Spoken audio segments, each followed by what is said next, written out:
PS3 with Access. Fa la la la la la la la. Look what we've got coming up in Access episode 62.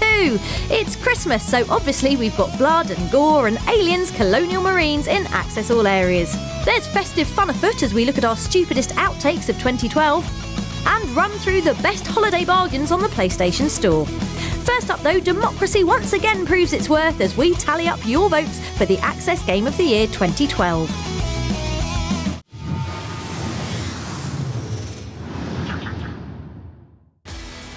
2012. A year of sporting triumph, end-of-the-world paranoia, and most importantly, flipping amazing PlayStation games. In fact, the past 12 months have been so saturated with A-grade gaming brilliance, it's been impossible to pick just one. No, really, it's been impossible, so we've let you lot do it instead. Without further ado then, here are the results of the Access Game of the Year 2012, as voted for by our wonderful community. Clinching 5th spot is insane jungle-based FPS Far Cry 3, which not only featured the best in open-ended missions, weapon customization and violent wildlife, but also had the most charismatic villain on PS3. Why aren't you laughing now like you did up there? What, is this not fun anymore? Have I failed to entertain you? Vass was a deeply terrifying mohawked loon who scared us even more than being set on by stealth crocodiles, blood-hungry sharks and overly playful tabby cats. All in all, quite a scary game then, especially if you have a phobia of immaculately detailed open worlds and super engaging narratives.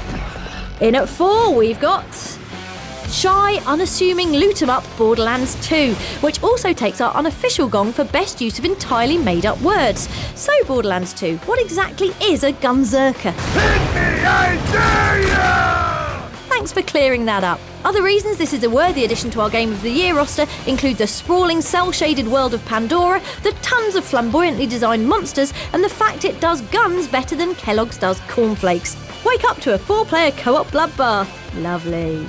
Grabbing a podium spot at 3, it's thumping open-world street racer Need for Speed Most Wanted, a game about a multi-layered city playground populated by sleeker-than-sin automobiles. Your path to becoming Fairhaven's Most Wanted involved driving really fast past speed cameras, which, much like in real life, earned you points, smashing through billboards, and generally making a mockery of every traffic law since forever. It also featured Easy Drive, which, as this mangled wreck of titanium soldered to a wall can attest, clearly didn't work. Okay, it did, we're just rubbish. Taking home the silver is epic future shooter Call of Duty Black Ops 2, which surprisingly ditched the constant stream of enemy bullets in favour of a tender love story. Of course it didn't. Black Ops 2 came with guns, massive guns, all the bloody guns in a jacked-up thrill ride of eye-bursting set pieces, sexy pretend tech from 2025, and a competition to see who can say "now it begins" in the most menacing way possible. Now it begins. We have a winner. Plus, it came with a side order of zombies, which, as everyone knows, equals brilliant game. Which means your Access Game of the Year for 2012 is history-hopping murder sim Assassin's Creed 3, a mega sequel with a narrative so grand and gorgeous it was almost worth the 5 hours it took for the game to get its clothes on. Sinking into the sun-kissed depths of the American frontier as vengeance-fueled Hoodie Connor was a gaming experience unlike any other, combining open-world freedom with stunning combat and the ability to assassinate raccoons. Oh, shut up, it was a Templar raccoon. Look at its evil free will-hating face. That deer just gave me a funny look too. Thanks 2012, you've been brilliant. Go and have a biscuit and a lie down. You've earned it.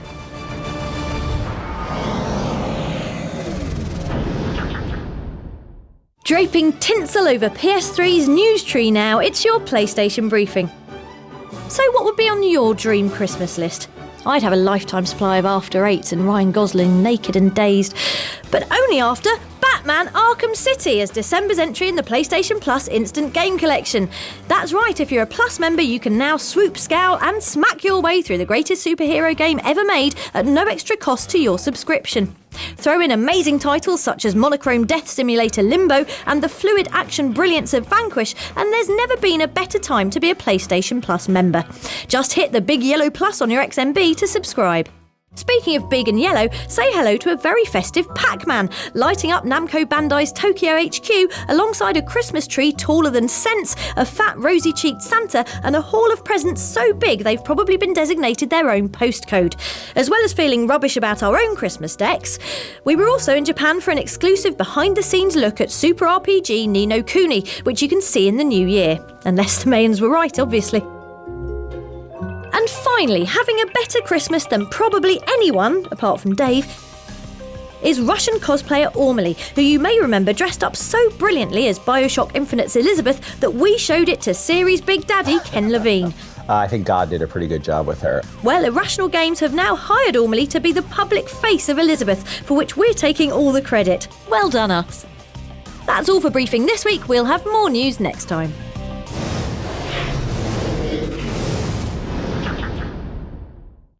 Our store roundup this week is positively stuffed with Christmas, like a turkey stuffed with stuffing. Whatever, do my cracker! Let's see, where's the joke? Here it is. What do you call a pig assassin? Agent Porky 7! You won't find any swine in this latest Hitman Absolution DLC, however, as old Barcode Bonts dons the threads of Adam Jensen in this Deus Ex-themed costume pack that also comes with the iconic Zenith pistol. And what a great disguise! Say, isn't that bald contract killer we're supposed to be looking out for? No, that's that half-man, half-robot guy who can punch through walls. That's okay then. Right, let's do yours. How did the gamer make his boat go faster? With a PSN sale! Which is exactly what's happening all this month on the store. The 12 Days of Christmas sale has already seen mega discounts on titles such as Battlefield 3 and Sleeping Dogs, and from now until December the 13th, there's 43% off Ultra Real Shooter Medal of Honor Warfighter, with a further 10% discount if you're a PlayStation Plus subscriber. Then, from the 13th until the 15th of December, you can bag life-swallowing sports sim NBA 2K13 for half price, which is a great excuse to stay in your bedroom all Christmas and avoid playing charades with third cousin Gertrude. Oh, go on then, one game. Is it Jaws? 3 words. Sounds like, dig, big sky infinity? Yes! Well done me. Didn't have it written on a script or anything. This side-scrolling arcade-style shooter is a cross-buy title, meaning you can enjoy it on your PS3 and your PS Vita, which is a bit like having a birthday on the same day as Christmas, only with less cake and more lasers. Download it today and die constantly. That's your lot from the store for now. We'll have more digital bargains for you next time.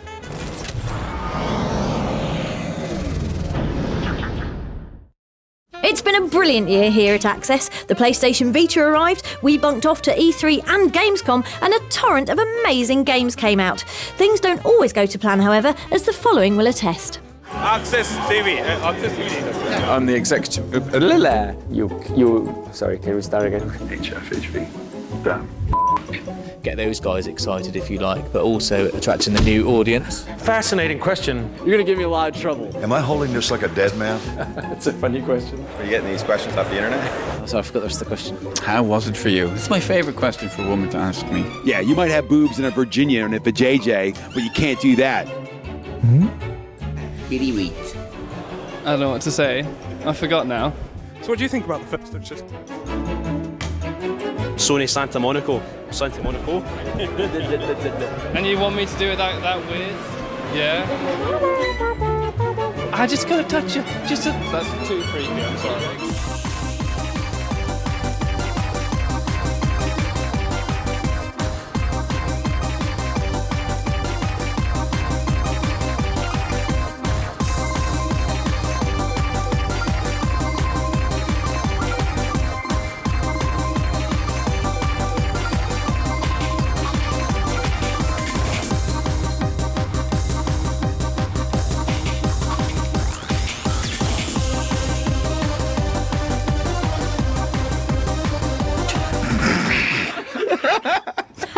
Good job I never make any to makes. That sucked, didn't it? Let's try it again.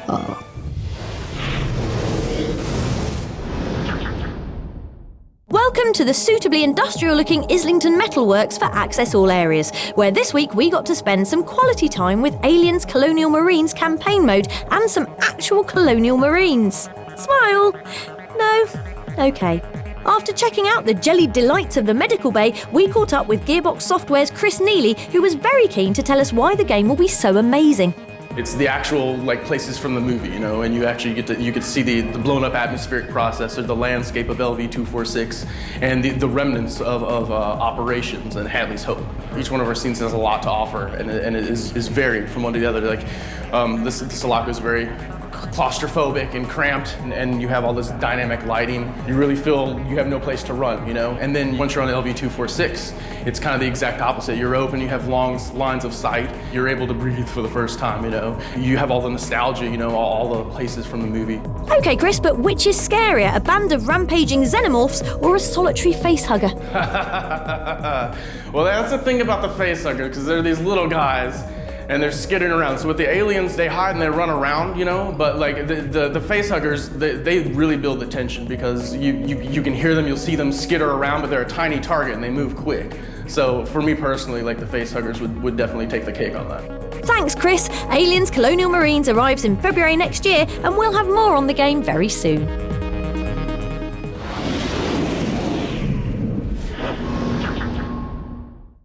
Nothing says it's Christmas like a Tolkien movie being released at the cinema, which is why our sign-out this week is suitably Rings-themed.